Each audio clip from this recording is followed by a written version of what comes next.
आराध्य अरिहंत के चरणों में अनंत अनंत आस्था के साथ वंदन। शासनपति श्रवण भगवान महावीर स्वामी के चरणों में अनंत अनंत आस्था के साथ वंदन। आत्मज्ञानी सद्गुरुदेव युग प्रधान आचार्य भगवान के चरणों में अनंत अनंत आस्था के साथ वंदन। आत्मप्रिय मुनिवृंद, आत्मार्थी साधक साधिकाओं, 10वें कालिक सूत्र की 10वें अध्ययन की पूर्ण हुआ। उसके बाद 2 चूलिकाओं का वर्णन चल रहा था।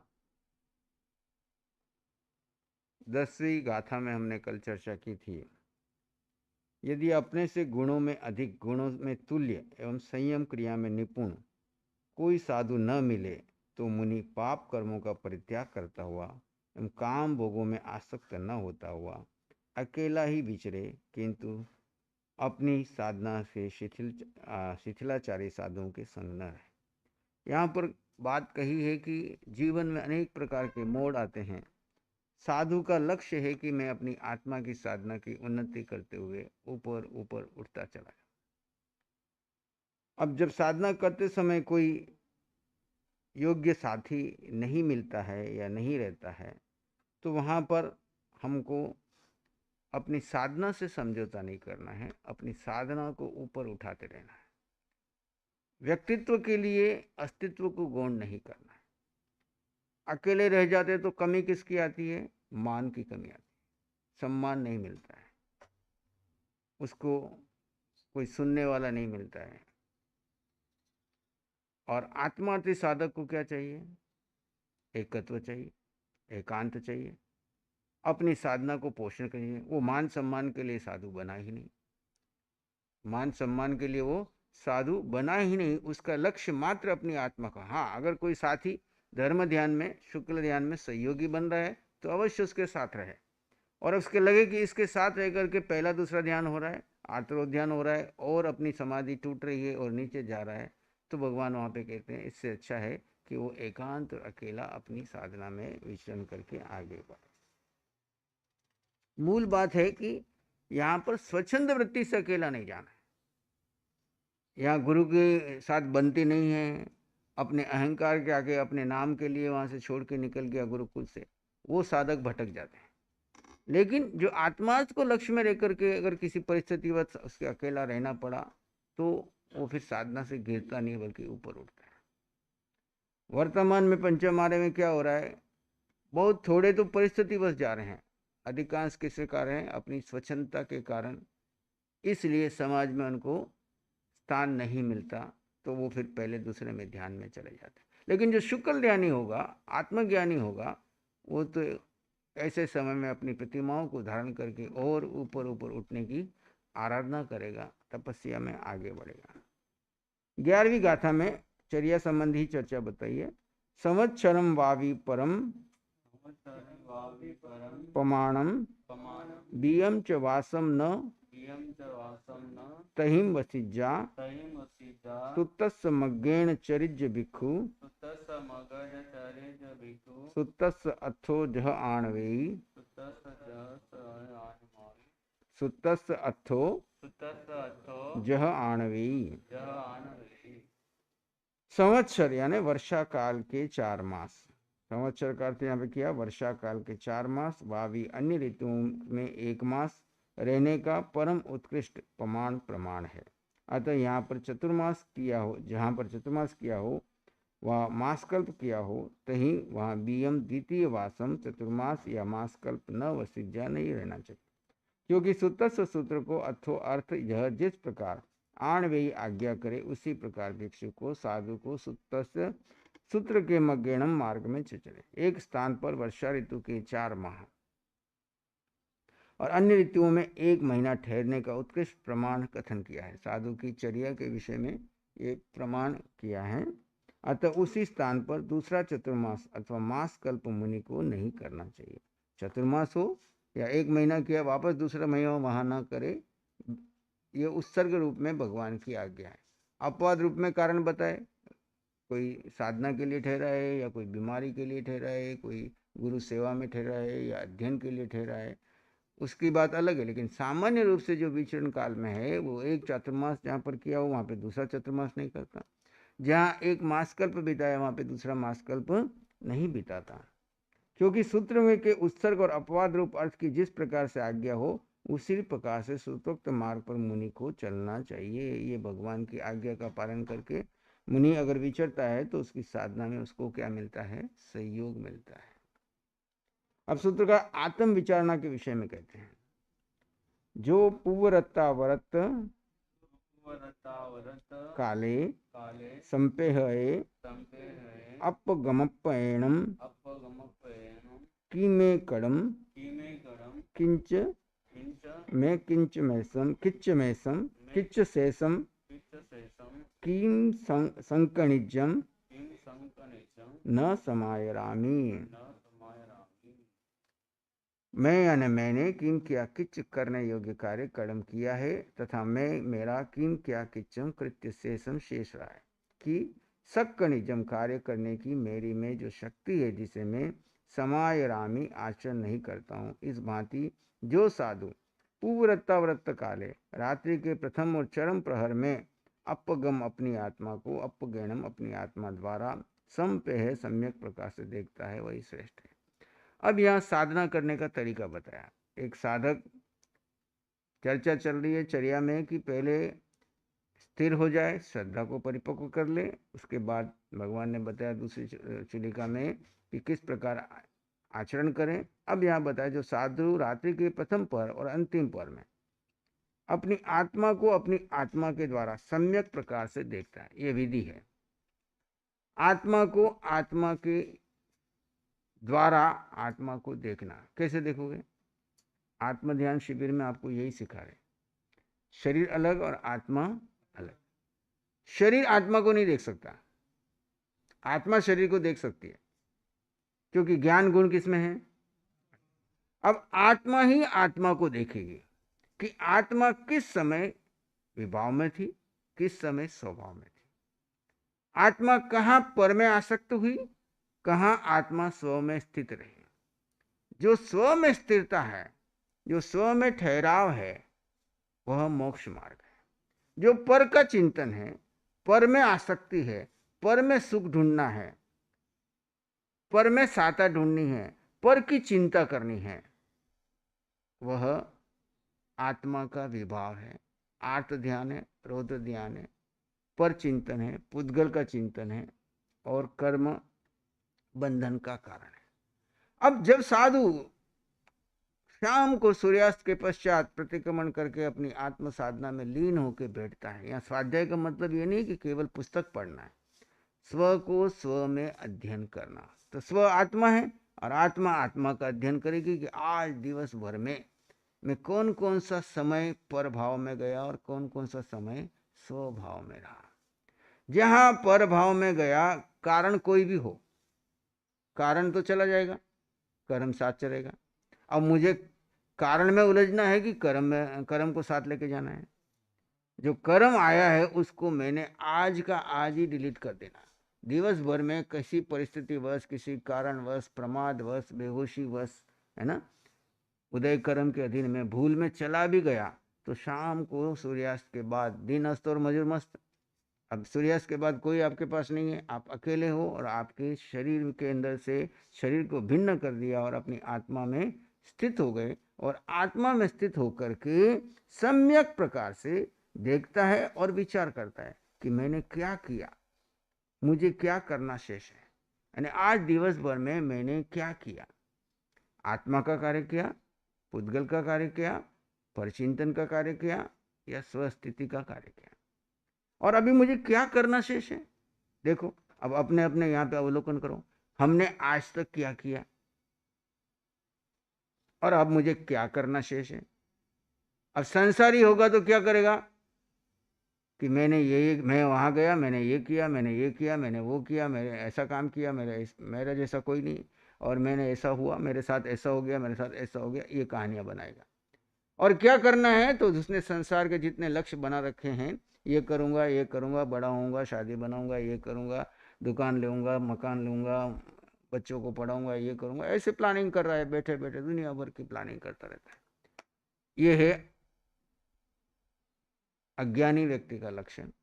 मिथ्यात्व की जिसकी दृष्टि है वो इस शरीर और मन और बुद्धि और इंद्रियां और संसारियों ने जो शिक्षाएं दी है उन्हीं के ऊपर लगा रहता है। आत्मार्थी क्या करता है, वहां पे देखता है कि मैंने क्या किया, यानी मैं आज 24 घंटे में आत्मा का कार्य कितना किया, कौन कौन सा समय मेरी स्वभाव में बीता, उसका तो सम्यक प्रकार से अवलोकन करके उसमें ठहरता। अब क्या शेष है, तो अब देखो हमने क्या किया, अपना अवलोकन करो। जो आत्मा का कार्य किया वो आपकी पूंजी है, वो आपकी उपलब्धि है।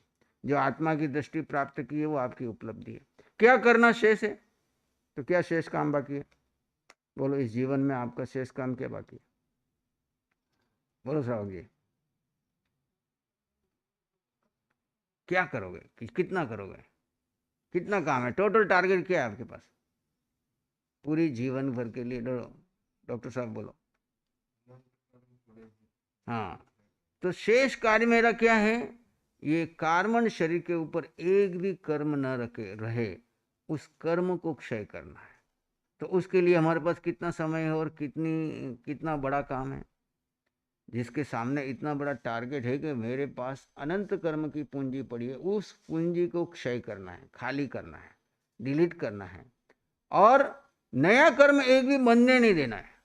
क्योंकि अगर मैं पुराना डिलीट करूं और नया बांधता जाऊं, पुराना डिलीट करूं नया बांधता जाऊं, तो मोबाइल आपका कभी खाली नहीं होता।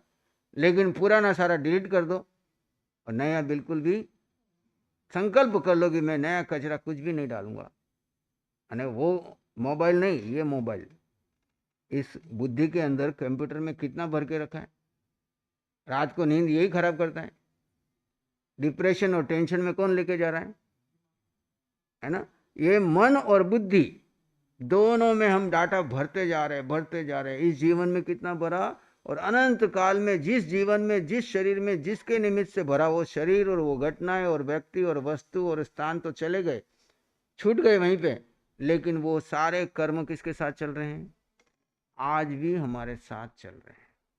अब मनुष्य जन्म की सफलता क्या है, उन कर्मों को होश पूर्वक आत्मा और शरीर के भेद को जान करके, जो आज तक अज्ञान दशा में शरीर केंद्र बिंदु था और आत्मा गौण थी। क्या था, शरीर, मन, बुद्धि, परिवार, समाज, संघ, नाम, पद, प्रतिष्ठा, व्यक्तित्व, ये केंद्र बिंदु थे और अपना जीव गौण था। अब इस भाव में कार्य क्या करना, मनुष्य जन्म की उपलब्धि क्या है? मनुष्य जन्म की उपलब्धि यही है कि अपनी आत्मा का बोध प्राप्त करो और अपनी आत्मा को केंद्र बिंदु बना दो और अपनी आत्मा को समय दो। आत्मा को समय कैसे दोगे, परख से चिंतन सारा हटा दोगे तो सारा समय आत्मा का है।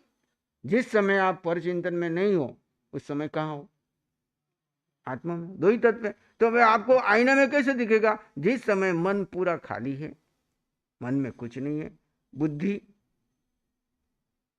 पूरी रूप से, बुद्धि में कोई ऐसा संस्कार उभर करके नहीं आ रहा है, उस संस्कार को हमने बोसिरा दिया है, उस संस्कार को हमने बोसिरा दिया है, तो हम बिल्कुल शून्य हैं, खाली हैं, यानी मन में कोई विचार नहीं, बुद्धि में कोई संकल्प विकल्प नहीं। इसी को कहते हैं निर्विचार निर्विकल्प। निर्विचार किससे, मन से। निर्विकल्प किससे, विकल्प किस में पैदा होते हैं, बुद्धि में पैदा होते हैं, कभी संकल्प कभी विकल्प। तो ये दोनों नहीं है, इसका मतलब आप आत्मा में हो। अभी आप 24 घंटे वॉच करो अपने आप को, उठते बैठते सोते चलते खाते, कोई भी क्रिया चल रही हो, ध्यान का मतलब सिर्फ आंख बंद करना नहीं है, 24 घंटे ध्यान में रहना है। 24 घंटे ध्यान में रहना है। किसके ध्यान में रहना है, जीव के ध्यान में रहना है। अब जीव के ध्यान में आपको जैसे ही पुद्गल दिखे, जड़ दिखे, और अगर आप उसके पीछे लग गए और उसके अंदर उलझ गए, तो समझ लेना कि यहाँ मैं फिसल गया हूँ, ये मेरा परचिंतन है। वापस गौण करो उसको और पुनः जीव में आ जाओ। जैसे आप जाते हो और अचानक कहीं टकराने लगते हो तो आप वापस संभल जाते हो, है ना। अपनी गाड़ी को ब्रेक लगाते हो, टर्न कर लेते हो, ऐसे अपने को टर्न करोगे नहीं। मुझे मन के पीछे नहीं जाना, मुझे बुद्धि के पीछे नहीं जाना, मुझे इंद्रियों के पीछे नहीं जाना है, मुझे तो आत्मा में रहना है। ये यहाँ पे विधि बता दो। आत्मा, सारी साधना विधियां यहाँ पे सूत्र रूप में भरी हुई है, लेकिन इसको खोलने वाला कौन चाहिए, जिसने साधना की होगी वही खोल पाएगा। सामान्य तो ये एक लाइन पढ़ करके हम निकल जाते, दशरथ काल की गाथा पूरी होगी, 2 मिनट में हो जाती है। लेकिन अब इसकी गहराई में चिंतन करो तो पूरा जीवन इस एक गाथा को जीने में लग जाएगा। साधक के लिए कहा, अंतिम पहर में अपनी आत्मा को अपनी आत्मा के द्वारा सम्यक प्रकार से देखता है और विचार करता है कि मैंने क्या किया और मुझे क्या करना शेष है। जो करना शेष है उसकी तरफ ध्यान देता है। मुझ में किस कार्य को करने की शक्ति है। अब मुझ में कितनी शक्ति है, अब देखो हम कौन सी शक्ति को देख रहे हैं, आत्मा की शक्ति को देख रहे हैं या शरीर की शक्ति को देख रहे हैं। शरीर की शक्ति देखो तो तुच्छ है, आत्मा की शक्ति देखो तो कितनी है, अनंत है। तो मुझ में आत्मा का कार्य करने की शक्ति है या नहीं है, कितनी है, किनके जैसी है, अरिहंत जैसी, सिद्ध जैसी शक्ति मेरे पास है। मैं कोई कंगाल नहीं हूँ, याचक नहीं हूँ कि याचना करता फिर कोई मुझे सुख दो, कोई मुझे शांति दो, कोई मेरा काम करा दो, हे परमात्मा ऊपर से मुझे आशीर्वाद दो, मेरा ये काम करा दो। कहीं याचना करने की जरूरत नहीं। भगवान कहते हैं कि तुम संकल्प पूर्वक अपनी साधना खुद ही करोगे। ये व्यवहार भाषा है कि गुरु की कृपा हो गई, भगवान की कृपा हो गई। निश्चय नहीं में कोई कृपा से किसी का कल्याण हुआ नहीं, हो नहीं सकता। वो खाली आपको रास्ता दिखाने के लिए निमित्त बनते हैं, जो जिसका अनुभव है। जैसे अभी मैंने इस गाथा के भगवान से साधना की हुई है, तो मुझे इसका अर्थ समझ में आ रहा है, तो मैं अनुभव के साथ आपकी चर्चा करूँ। मुझे नहीं अनुभव होता तो मैंने पढ़ा होता तो मैं इतनी लाइन पढ़ के आपको समझाता। मैं अपने का अर्थ क्या करता, व्यक्तित्व करता, शीर्ष मुनि करता। पराय का अर्थ क्या करता, ये दूसरा व्यक्ति करता, परिवार करता, अन्य व्यक्ति करता। अब यहाँ अपने का मतलब आत्मा है, पराय का मतलब शरीर, मन, बुद्धि, इंद्रियां है। बाकी सबसे में कोई वास्ता नहीं है। वे सब अपने अपने उदय कर्म से अपने अपना है, कि पत्नी है, कि बच्चे हैं, कि कोई भी परिवार के सब यात्री है। किसी कर्म संयोग से एक ट्रेन में बैठ गए, एक डब्बे में बैठ गए। एक यात्रा 15 मिनट की होती है, एक यात्रा 4 घंटे की होती है, एक यात्रा 40 साल की होती है, एक यात्रा पूरे जीवन भर की होती है। जैसी जैसी यात्रा, फिर भी सभी एक साथ तो नहीं जाएंगे। चाहे माता है, पिता है, पति है, पत्नी है, जिसकी यात्रा टिकट पूरा हो जाएगा, कोई आगे कोई पीछे, ऐसे निकलता चला है। तो मुझे इस कार्य को करने की शक्ति है, जिसे मैं नहीं कर रहा हूं वही सर्व शिरोमणि, जिसमें नहीं कर रहा हूं वही सर्व शिरोमणि साधु है। यह सूत्र आत्मदर्शी बनने का लक्षण वर्णन किया है। साधु को रात्रि के पहले पहर में, पिछले पहर में अपनी आत्मा को अपनी आत्मा द्वारा ही सम्यक प्रकार से तथा सूत्रोपयोगिनी नीति से देखना चाहिए तथा सदैव एकांत स्थान में यह विचार करना चाहिए। ये सारा विचार कहाँ होगा, जब एकांत में बैठोगे। और मैंने क्या शुभ कृत्य किए और मुझे कौन कौन से तपस्या आदि करने बाकी है, तब कौन कौन से कृत्य जिनके करने से मुझ में शक्ति तो है, परंतु मैं प्रमाद के कारण उन्हें आचरण नहीं ला रहा हूँ। कारण यह कि ऐसा करने से ब्रह्म का पर्दा दूर होता है, स्वकर्तव्य का भान होता है, आलस्य के स्थान पर पुरुषार्थ का उत्थान होता है, पाप मल के दूर होने पर निज आत्मा की शुद्धि होती है, जिससे अजर अमर मोक्ष धाम में पूर्ण स्वराज्य की प्राप्ति होती है।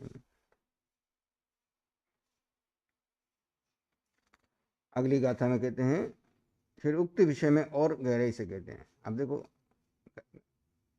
चुलिका का पूर्णाहुति के समय है, तो पूरी आत्म साधना में ला करके समापन कर रहे हैं। एक साधक कहाँ संयम से चलित होता है, उसको कैसे गुरु स्थिर करते हैं, विधि बताई। फिर स्थिर हो गया तो फिर उसको चर्या कैसे पालन करनी, और फिर आत्मा की साधना में करते करते कैसे मोक्ष धाम की ओर आगे बढ़ना। किम में परोपासई किंच अप्पा किम वाहम खलियम न विभज्जयामि इचेव सम्मम अनुपासमानो अनागयम नो पड़िपंद कुज्जा।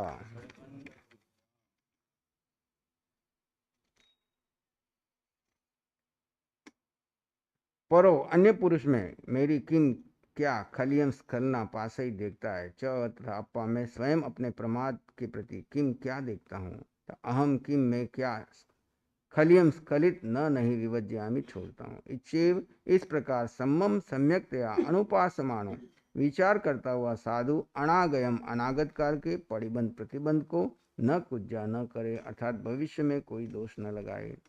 दूसरे लोग मुझे किस प्रकार स्खलित अवस्था में देखते हैं, मैं अपने आत्मिक कार्य संबंधी प्रमाद को किस प्रकार देखता हूँ। दूसरे लोग मुझे किस दृष्टि से देख रहे हैं और मैं अपने आत्मिक कार्य संबंधी प्रमाद को किस प्रकार देख रहा हूँ। आत्मा के कार्य में जो मैं प्रमाद कर रहा हूँ, जो मुझे में शक्ति है, फिर भी मैं बेहोशी में, प्रमाद में, इधर उधर में, परचिंतन में समय खो रहा हूँ, उसको मैं कैसे देखता हूँ। मैं अपने स्खलित भाव को क्यों नहीं छोड़ता हूँ। खुद ही खुद का चिंतन कर रहा है कि ये जो मैं अपनी आत्मा से स्खलित होकर के विभाव में, परचिंतन में, पुद्गल की चर्चा में, संसार की चर्चाओं में, संसारियों के संसर्ग में लगा रहता हूँ, तो इससे मैं क्यों नहीं छोड़ रहा हूँ। इस प्रकार सम्यक्तया विचार करता हुआ मुनि भविष्य काल में किसी प्रकार के दोषात्मक प्रतिबंध न करे कि आप, मैंने भूतकाल में जो गलतियां की उसका तो मैं प्रतिक्रमण करता हूँ, प्रायश्चित करता हूँ, लेकिन भविष्य में ऐसी कोई गलती न करूँ कि जिससे मैं आत्मा के ऊपर कर्म का बंधन करूँ। इस गाथा में साधु को पुनरपि विचार करने के लिए कहा गया है कि यथा आत्मार्थ मुनि शांत चित्त से विचार करे, जब मैं किसी संयम संबंधी नियम में स्खलित होता हूँ तब मुझे स्वपक्ष और परपक्ष वाले सभी लोग किस घृणा की दृष्टि से देखते हैं। अब मैं गिरूंगा तो समाज में वाले मेरे किस दृष्टि से देखेंगे और अपनी दृष्टि से भी मैं कैसे गिर जाऊं।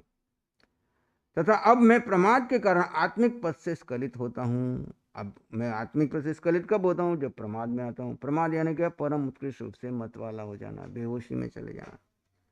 तब मैं यह कार्य करना मुझे उचित नहीं है। इस भांति विचार कर अपने आत्मस्वरूप को किस प्रकार से देखता हूँ, तब मैं अपने इस दुष्ट प्रमाद को छोड़ने के लिए किस कारण से असमर्थ हूँ, क्यों नहीं इसको छोड़ता हूँ।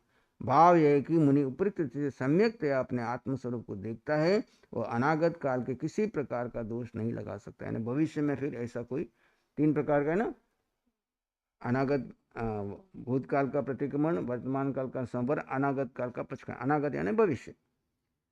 जब कभी कोई भूल होती है तब शीघ्र ही उस भूल की स्मृति में लाकर भविष्य में ऐसी भूल न होने के लिए सावधान हो जाता है। स्खलित होना बुरा है, किंतु उससे भी बुरा हुआ है जो स्खलित होकर फिर संभलने की चेष्टा। गलती हो जाना बुरी है, लेकिन गलती होकर के गलती को स्वीकार नहीं करना, गलती को मानना नहीं, वो बुरा है। आपसे गलती हुई, आप उसको गलत मानोगे तो प्रतिक्रमण करोगे, नहीं तो मानोगे नहीं, प्रतिक्रमण ही नहीं करोगे, उसी में लगे रहोगे। अब सूत्रकार साधु को समझने के लिए अश्व का दृष्टांत दे, घोड़े का दृष्टांत देके समझा रहे हैं। जत्थे व पासे कई दुप्प उत्तम कायेण वाया अदुमानसेनम तथैव धीरो पडिसाहरिज्जा आईनव क्षिप्पमिव कलीनम। कई प्रतिलेखन प्रमुख क्रिया में अपने साधु को जब मन से, वचन से एवं काया से स्खलित होता हुआ देखे, अपने आप को जब मन से, वचन से एवं काय से स्खलित होता हुआ देखे, तब बुद्धिमान साधु को शीघ्र ही संभल जाना चाहिए। जिस प्रकार जाति युक्त अश्व नियमित मार्ग पर चलने के लिए शीघ्र ही लगाम को ग्रहण करता है, उसी प्रकार साधु भी संयम मार्ग के लिए सम्यक विधि का अवलंबन करे। जैसे ही अपने को लगे कि मन, वचन, काया, ये तीन घोड़े हैं हमारे पास, है ना। अब जैसे ही हमको स्खलित आत्मा को विभाव में ले जाने की कोशिश करे, जैसे ही होश आते ही इनके ऊपर लगाम लगा दे। सारी संयम की क्रिया किसके लिए है? इस मन, वचन, काया को वश में रखने के लिए। काया कहीं जा रही है, वाणी कहीं जा रहा है, मन कहीं जा रहा है, तो साधना आगे नहीं बढ़ती। आत्मा में स्थित होकर के मन, वचन, काया को संयमित रखेगा तो आत्मा की साधना। इसीलिए हमारे यहाँ 3 गुप्ती और 5 समिति को अष्ट प्रवचन माता का है। आपको कुछ नहीं आता और ये 8 विधि सीख लो, जिसमें भेद ज्ञान में सारा आ जाता है। मन का गोपन करना, मन में अनावश्यक चिंतन नहीं करना। आवश्यक चिंतन करना तो सम्यक भरे जिनवाणी का चिंतन करना, अन्यथा कोई चिंतन नहीं। वाणी से निरर्थक बोलना नहीं, बोलना है तो स्वाध्याय, धर्म, कथा के अलावा व्यर्थ की चर्चाओं में नहीं पड़ना, ये वाणी का गोपन। और काया का गोपन क्या है? अनावश्यक इधर उधर शरीर से ऐसी कोई चेष्टा नहीं करनी जिससे कर्म का बंधन हो। शरीर को ठाणेनम में ले आओ। आवश्यक है संयम की क्रियाओं के लिए तो भेद ज्ञान के साथ 5 समिति पूर्वक प्रवृत्ति करो। इरिया समिति, चलना है तो होश पूर्वक, जीव को समिति।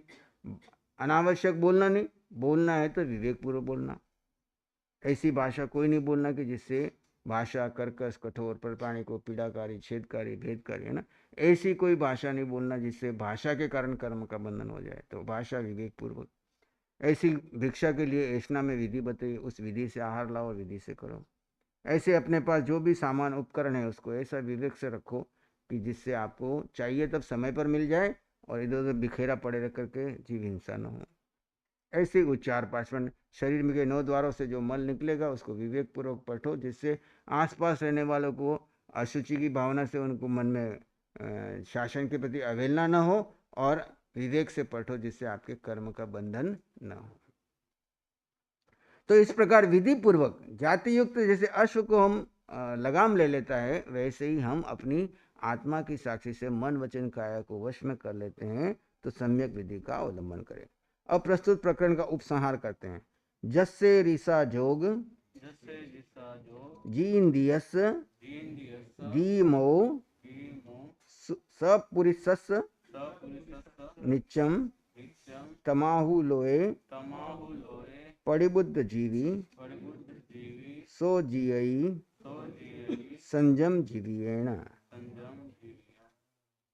जीन जस इंद्रिय जयी धीमो धैर्यवान, जिस सुपरिसत सत्पुरुष के जोग मन वचन काय योग नित्यम सदा एरिसा इस प्रकार के रहते हैं, तम उसको लोई लोक में पड़िबुद्ध जीवी प्रतिबुद्ध जीवी कहते हैं, क्योंकि सो वह संयम जीवी एवं संयम जीवन में ही जीता है।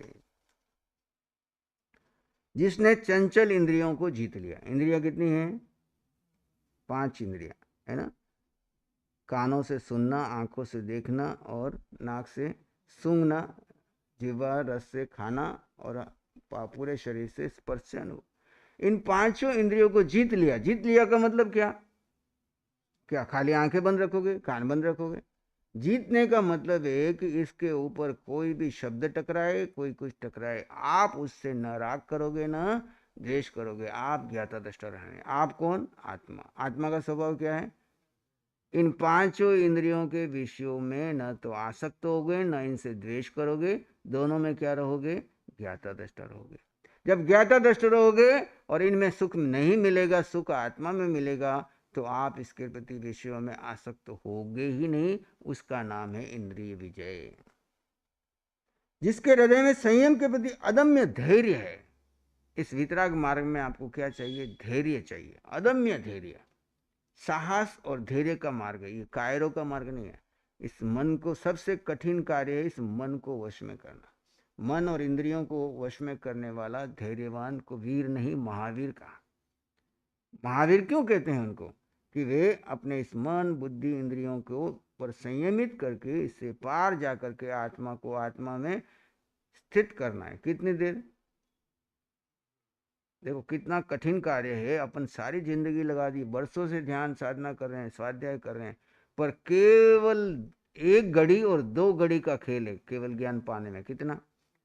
केवल ज्ञान का रिजर्वेशन 1 घड़ी में हो जाएगा क्षयिक संकेत से, क्योंकि आधा मोह टूट जाएगा, दर्शन मोहनी करना, मिथ्यात्व चला जाएगा। और 2 घड़ी लगातार एक समय भी पर में न जाए, पुद्गल में न जाए, अखंड रूप से आत्मा का आत्मा में स्थित होना। 48 मिनट केवल ज्ञान। वर्तमान काल में 48 मिनट पूर्ण नहीं कर पाते काल के प्रभाव से, तब भी भगवान कहते हैं 47 मिनट और कुछ सेकंड तक तो तुम इस काल में काम करके अपने कर्मों को क्षय कर सकते हो। लेकिन हमारी देखो स्थिति, आंख बंद करके देखो कितने समय हम टिकते हैं। भले अपने आप को बहुत बड़े शूरवीर समझ रहे हैं, मैं इतना ज्ञानी हूँ, इतना ये हूँ, इतना बुद्धिशाली हूँ, इतनी तपस्या करता हूँ, इतनी ये करता हूँ, लेकिन आत्मा को आत्मा में स्थित करने में बाधक कौन है? मन, वचन और काया। देखो अभी आप ध्यान करो, काया में कमर में दर्द होगा, घुटने में दर्द होगा, मन में इधर खुजली आएगी, इधर ये होगा, थोड़ी देर के बाद बेचैनी होगी, थोड़ी देर बाद आपका बोर हो जाओगे, थोड़ी देर बाद आंख खोल के देखना करोगे और अंदर में मन के पीछे चलते रहोगे, कभी भूत में, कभी भविष्य में, कभी वर्तमान। इन सब से बाहर निकल करके केवल स्वभाव में निराकार आत्मा में। निराकार आत्मा कैसी है? निर्विचार, निर्विकल्प, संकल्प विकल्प रहित अखंड धारा। वाणी में आता है ना बार बार, भगवान की वाणी में अखंड धारा चले ध्यान की, शुक्ल ध्यान की अखंड धारा। बीच में एक भी समय के लिए आर्त ध्यान आया तो धारा टूट गई। एक भी आर्त ध्यान है ना, पुद्गल का ध्यान, पुद्गल का विचार जो हमने भूतकाल में इकट्ठा किया वो आता है बीच में। अब इसके लिए अगर आपको 1 घंटा ध्यान करना है तो कितने घंटे सजग रहना चाहिए? तो 1 घंटे का ध्यान लगेगा। बाकी के 23 घंटे आपको विवेक पूर्वक सजगता के साथ आत्मा को केंद्रीभूत बना करके क्रिया करनी। क्रिया करने के लिए भगवान मना नहीं कर रहे, पर ऐसी कोई क्रिया मत करो जो आपके मन के ऊपर छाप बन करके आपके ध्यान में बाधक बने। वहां 23 घंटे खुली आंखों से विवेक पूर्वक ध्यान चलेगा, खुली आंखों का, क्रियाओं में करते, चाहे आप गृहिणी है तो गृहिणी का काम कर रहे हैं, व्यापारी है व्यापार का काम कर रहे हैं, हम साधु हैं तो यहाँ पे आपको स्वाध्याय भी करा रहे हैं, हमारे संयम की क्रिया भी पाल रहे हैं, संघ की बातें भी कर रहे हैं, लेकिन सब में केंद्र बिंदु कौन रहे? जीव रहे। जहां चुके उसी समय तत्क्षण प्रतिक्रमण करो। हो, एक समय मेरा बेकार चला गया, एक क्षण मेरा व्यर्थ चला गया, एक क्षण मेरा प्रतिक्रमण करने की आवश्यकता है, भी मैंने बंधन बांध लिया। अपनी आत्मा हमको दिखा देती, कोई दूसरा दिखाए ना दिखाए, दूसरा दिखाए तो आपका अहंकार आ जाता है, मेरे को बोलते हो, मेरे को सुनाते हो, मेरे को सुधारते हो, खुद को देख लो। लेकिन जब खुद ही खुद को देखोगे तो आपको अपने भीतर में प्रतिक्रमण की, आलोचना की भावना आएगी। संयम के प्रति अदम्य धैर्य है, जिसके तीनों योग सदैव वश में रहते हैं। तीनों योग, मन वचन काया, ये सदैव हमारे वश में रहे, वो योगी है। उस सत्पुरुष को विद्वान लोग प्रतिबद्ध जीवी कहते हैं। सत्पुरुष कहा, सत और पुरुष, सत्य यानी सत्य को जानने वाला, सत्य को जीने वाला, सत्य में श्रद्धा रखने वाला, सत्य में ठहरने का पुरुष, उसको विद्वान पुरुष क्या कहते हैं? प्रतिबुद्ध जीवी कहते हैं, क्योंकि वह संसार में संयम जीवन से ही जीता है। प्रतिबुद्ध स्वयं अपने आप को बोधित करके संयम में रह करके जीवन को जीता है, जिसमें स्पर्श आदि पांचों इंद्रियों को अपने वश में कर लिया, जो संयम क्रियाओं में करने में अदम्य धैर्य युक्त है, जिसमें मन वचन काया योग वशीभूत है, जो सदैव प्रमाद को जीतता है, वो नित्य प्रति अपनी संयम संबंधी क्रियाओं में लगा रहता है। ऐसे श्रेष्ठ मुनि को विद्वान लोग संसार में प्रतिबुद्ध जीवी अर्थात प्रमाद रहित जीवन वाला कहते हैं। कारण यह है कि साधु संयम जीवन में जीता है, अर्थात उसका जीवन चरित्र धर्म से युक्त है। बात है कि जो मनुष्य धर्म प्रेमी है वह जीवित गिना जाता है, धर्महीन नहीं। धर्महीन मनुष्य तो मृतक की उपमा दी गई है। कुछ सांस के चलते रहने से ही जीवन नहीं गिना जाता, तो लोहार को मुर्दार धोंकनी भी सांस लेती रहती है। सच्चा जीवन तो संयम से ही संबंध रखता है। संयम जीवी को ही प्रतिबुद्ध जीवी कहा है। अब चूलिका की समाप्ति करते हैं। अप्पा खलु संयम रखियवो सविंदियेहिं सुमाहि एहिं अरिखो जाई पहम उवेई सुरिखो सवदुहान मुच्चई ती वेमी ईय दसवे आलिय सुत्तस विवित्त चरिया चुदिया समता। जो मुनि समस्त इंद्रियों द्वारा सुसमाहित, उनका कर्तव्य है कि वे अपनी आत्मा को सदैव काल रक्षा करते रहें, क्योंकि अरक्षित आत्मा जाति पद को प्राप्त होती है, सुरक्षित आत्मा सब दुखों से मुक्त हो जाती है। समस्त इंद्रियों द्वारा सुसमाहित है, उनका कर्तव्य है कि वे आत्मा को सदैव काल रक्षा करें। आत्मा की सदैव काल रक्षा क्यों करें? क्योंकि अरक्षित आत्मा जाति पद को प्राप्त होती है और सुरक्षित आत्मा सब दुखों से मुक्त होती है। जाति पद का मतलब जन्म मरण। इस सूत्र में शास्त्र का उपसंहार उपदेश का फल बतलाया है। यथा साधु अपनी आत्मा में बड़ी सावधानी से सदाकाल रक्षा करनी चाहिए, क्योंकि रक्षित को ही की हुई आत्मा ही शारीरिक और मानसिक दुखों से मुक्त होकर अनंत निर्वाण सुख को प्राप्त होती है। इसके विपरीत जो आत्मा अरक्षित है वह एकेंद्रीय आदि नानाविध जातियों के पक्ष की पथिक बनती है। एकेंद्रीय जाति, बेंद्रीय जाति है ना, ऐसे इन जातियों में पथिक बनती है। वहां इन ताड़न तर्जन आदि के अनेक असह्य कल्पनातीत दुख भोगती है। अब प्रश्न उत्पन्न होता है कि आत्मा की रक्षा किस प्रकार करनी चाहिए। इस प्रश्न का उत्तर देते हुए चूलिकार कहते हैं, पांचों इंद्रियों के विकारों से निवृत्त होकर समाधिस्थ हो जाने से आत्मा की रक्षा होती है। पांचों इंद्रियों के विकारों से निवृत्त होना। पांच इंद्रियों के 23 विषय और 240 विकार क्या है? सबसे पहला राग और द्वेष। मूल को जीत लिया तो आगे के विकार अपने आप जीते जाएंगे। और समाधिस्थ क्या रहना है? हमेशा समाधान में। समाधान क्या? मेरे पास मेरे अलावा मेरा कुछ नहीं, मुझे कुछ नहीं चाहिए। जगत से मुझे कुछ चाहिए नहीं, किसी व्यक्ति से नहीं, वस्तु से नहीं, स्थान से नहीं, रिश्ते से नहीं, परिवार से नहीं, इवन इस शरीर से भी मुझे कुछ नहीं चाहिए। मैं जीव अकेला अपने आप में अनंत सुख वाला हूँ, सिद्ध समान। जो ऐसा जीव है वो 24 घंटे समाधि में रहता है। समाधि का मतलब केवल एक घड़ी की समाधि ही नहीं है, वो तो एक हमारी विधि है, लेकिन रियल में 24 घंटे समाधि में रहता है। अर्थात तब संयम द्वारा ही आत्मा सुरक्षित की जा सकती है और अजर अमर सर्वज्ञ पद पा सकती है। गुरु ने अपने शिष्य कहते हैं कि हे वत्स, इस प्रकार मैंने द्वितीय चूलिका का भाव गुरु मुख से श्रवण किया था, उसी प्रकार वर्णन किया है, अपनी बुद्धि से कुछ भी नहीं कहा है। आगमे तिगे पणते तंजहा सुत्तागमे अत्थागमे तदुव्यागमे एवा श्रुत ज्ञान के विषय में जे कुयति चार दोष लागे होते में आलोम जम वैदम बच्चा मेलियम हिणक करम अचक करम पयहीनम विनयहीनम जोगिनम कोशिनम सुट्ठु दिनम दिठु पड़चम अकाले को सजाओ काले न को सजाओ असजय सजयन सजयन बनता गुणता विचारता ज्ञान और ज्ञानवंत की आराधना की हो जो मैं देसी अय्यार को तस्मिच्छामि दुक्खड़म। आज का दिवस जो है कौन सा है? 2 अक्टूबर और विजयादशमी। गांधी जयंती भी है और विजयादशमी भी है।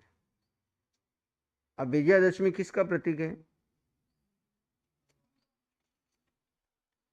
राम और रावण दोनों प्रतीक है, लेकिन ये कहना क्या चाहता है?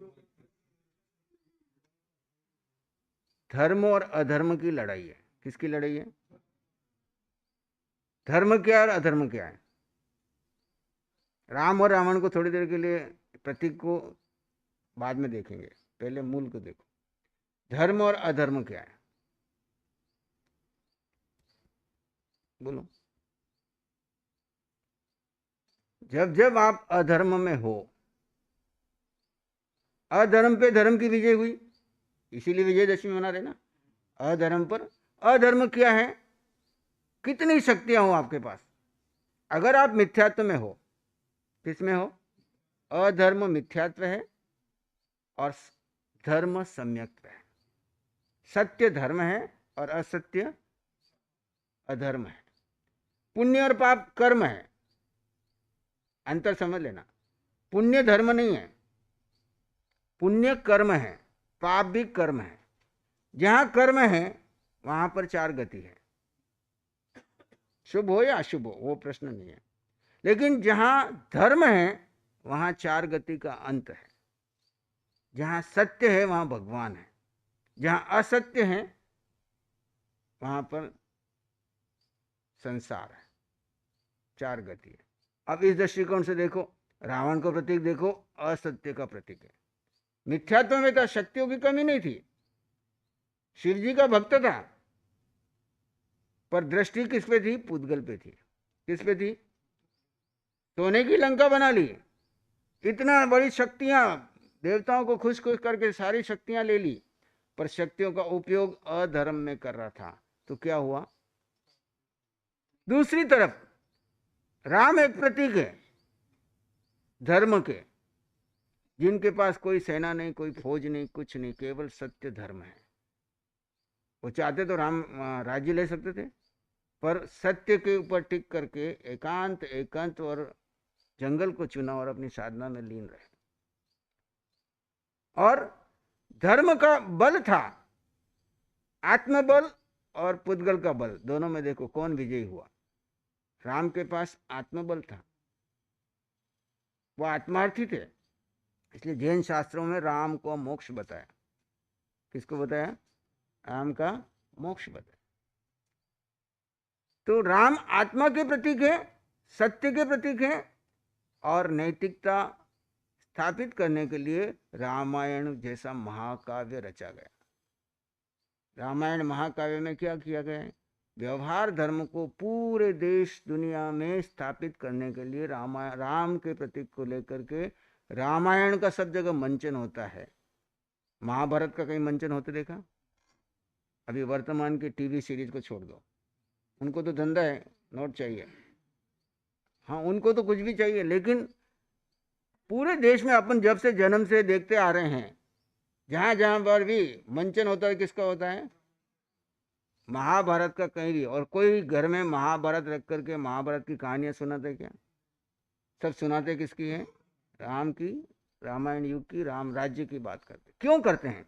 क्योंकि जहां सत्य है वहां धर्म है, जहां असत्य है और कितने ही एम्पायर खड़े कर दो, उसका अंत होने वाला है। आज देख लो आप, जितने लोग, चाहे वो राजनीति में हैं, चाहे अन्य सत्ताओं में हैं, चाहे समाज में हैं, किसी भी रूप में हैं, जो लोग अधर्म के सहारे धन के बल के ऊपर अपने को ऊपर उठाने की कोशिश करते हैं, अंततः उनका जब समय पक जाता है तो वो कहाँ जाते हैं? और दूसरी तरफ जिसके पास कुछ भी नहीं है लेकिन धर्म ध्यान में लीन रहता है, आत्मा को मुख्य देता है, आत्मा के समय का उपयोग करता है, एक एक समय आत्मा के लिए देता है, चाहे उसके पास आर्थिक रूप से कुछ भी नहीं है। साधु के पास आर्थिक रूप में क्या है, बोलो? पूजा किसकी करते हो, करोड़पति की करते हो कि साधु की करते हो? क्यों? उसके पास तो 1 रुपया भी नहीं है, पुद्गल भी नहीं है तुम्हारे को देने के लिए। वो तुम्हारे को खाली आत्मबोध की प्रेरणा देता है। और जो पुद्गल में लग जाए वो साधु नहीं। जो पुद्गलों को काम करे, कराए, अनुमोदे, उसको निश्चय दृष्टि से साधु नहीं कहा। निश्चय दृष्टि से साधु कौन? जो आत्मा का काम करे, आत्मा का काम कराए, आत्मा को आत्मा में स्थित करने का पुरुषार्थ करे। और उसको देख करके कोई और तीर्थ में आता है और उसको भी आत्मा की प्रेरणा चाहिए होती है, तो उसको अपने अनुभव के साथ भगवान की वाणी को परोसता है कि भाई मैंने ऐसा अनुभव किया, वाणी ये कह रही है, तुमको भी चलना तो ये रास्ता। वो कहता नहीं, मुझे तो पश्चिम में जाना है। आह सुन देवनो क्या रास्ता ये है, जाना है तो आज नहीं तो कल, जब जागोगे तब ये रास्ता। साधु किसी को आदेश नहीं देता, किसी को निर्देश नहीं देता। भगवान की वाणी को पारायण करके उपदेश देता है। सुनना है तो ठीक है, नहीं सुनना है तो वो अपनी स्वाध्याय के लिए आगे बढ़ रहा है। तो आज हमको विजय प्राप्त करनी है। मिथ्यात्व पर सम्यक की विजय प्राप्त करनी, असत्य पर सत्य की विजय करना थी। पुद्गल की आसक्ति को तोड़ करके आत्मा में रुचि पैदा करनी है, तो हमारा दशहरा मनाना सफल होगा। केवल रावण के नाम पे वो फूंक करके रावण से राग द्वेष करने से तुम्हारा संसार बढ़ेगा। वो भी एक जीवात्मा है, वो भी एक सम्यक जीव था, और आने वाले 24 में तीर्थंकर का रूप लेगा। यात्रा है, उस प्रतीक रूप में, उसको प्रतीक रूप में बना करके सबको सिखाया कि एक छोटी सी गलती भी तुमको कहाँ से कहाँ ले जा सकती है। इसलिए जीवन में कभी गलती मत करो, पर की ओर झांको मत, पर की ओर चिंतन मत करो, स्व में देखो, स्व में कितना सुख है, अनंत सुख है, स्व सुख की बात करो। तो हम सब उस स्व स्थिति में रह करके आगे बढ़े। ध्यान करेंगे, आंखें बंद कर लीजिए, अनुभव करें मन वचन काया शांत, सिर से पांव के अंगूठे तक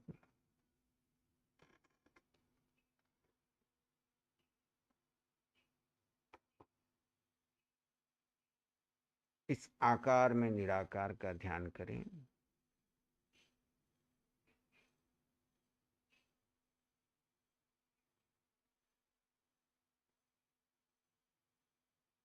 सत्य है निराकार आत्मा। ये दिखाई दे रहा जो आकार, ये परिवर्तनशील है, बदल रहा है, यहीं से लिया और यहीं छूट जाएगा। लेकिन ये आत्मा अनादिकाल से यात्रा कर रहा है, इसका गंतव्य सिद्धशिला है। वर्तमान में अपनी आत्मा में स्थित हो जाइए। यही आत्मा एक दिन सर्व कर्म क्षय कर सदा काल के लिए सिद्धशिला में स्थित होगी। वर्तमान में हम अनंत छद्मस्त जीवों के मध्य हैं, और भविष्य में हमको उन अनंत सिद्धों में जाके मिलना है। यही हमारा लक्ष्य है। कार्य है हमारा कार्बन शरीर को खाली करना, नवीन बंधन को रोकना, आत्मा को आत्मा में स्थित रखने का पुरुषार्थ करना।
जगत के सभी जीवों में अपने समान जीव देखे। 6 काय के जीव, पृथ्वी, पानी, अग्नि, वायु, वनस्पति, बेंद्री, तेंद्री, चौरेंद्री, पंचेंद्री, 4 गति, 84 लाख जीवनी के जीव। मैं आत्मा और वे आत्मा सब समान है। अभेद दृष्टि से हम सब जीव समान है। सबके लिए मंगल की कामना कीजिए। सबको शुद्ध वितराग धर्म मिले। सभी अपने सत्य में स्थित रहने का पराक्रम करें।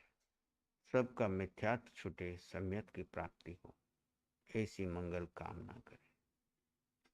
इस विस्तृत संसार में दुखिया रहे न को, शुद्ध धर्म सबको मिले, सबका मंगल हो। सबका मंगल हो, सबका कल्याण। इन्हीं मंगल भावों में रहते हुए एक लंबा गहरा सांस लीजिए और धीरे धीरे छोड़ दीजिए। और एक लंबा गहरा सांस लीजिए, धीरे धीरे छोड़ दीजिए। दोनों हाथों को अपनी आंखों पर ले जाएं, कोमलता से स्पर्श करें, धीरे से आंखें खोलें। नमो अरिहंताणम, नमो सिद्धाणम, नमो ऐरियाणम, नमो विद्याणम, नमो लोए सब साहुणम। आचार्य महाराज की आज्ञा से श्री चतारी मंगलम, अरिहंता मंगलम, सिद्धा मंगलम, साहू मंगलम, केवली पणतो धम्मो मंगलम, चतारी लोकोत्तमा, अरिहंता लोकोत्तमा, सिद्धा लोकोत्तमा, साहू लोकोत्तमा, केवली पणतो धम्मो लोकोत्तमो, चतारी शरणं पवज्जामि, अरहन्ते शरणं पवज्जामि, सिद्धे शरणं पवज्जामि, साहू शरणं पवज्जामि, केवली पणतं धम्मं शरणं पवज्जामि। 4 शरण दुख हरण जगत में, और न